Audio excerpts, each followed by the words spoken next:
ತಂಗಿ ಅಣ್ಣದೀವ ಮಧ್ಯರಾತ್ರಿ ಹೊತ್ತು ನೆನೆದ ಕೂಡಲೇ ನೇರವಾಗಿ ನನ್ನ ಬಳಿಗೆ ಬಂದದ್ದು ಚಂದವಾಯಿತಮ್ಮ. ಸರಿ, ಬರಮಾಡಿಕೊಳ್ಳುವುದಕ್ಕೊಂದು ಕಾರಣ ಉಂಟೆ.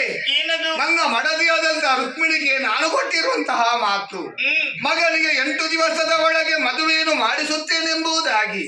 ಹಾಗಾಗಿ ಹೆಣ್ಣನ್ನು ಹುಡುಕುತ್ತಾ ಬಂದೆ. ಎಲ್ಲಿ ಹುಡುಕಿದರೂ ನನ್ನ ಮಗಳ ರೂಪಕ್ಕೆ ಸರಿಯಾದಂತಹ ಹೆಣ್ಣೆ ಸಿಗ್ಲಿಲ್ಲ. ಈಗಾಗಲೇ 7 ದಿವಸ ಕಳೆದೇ ಹೋಯಿತು.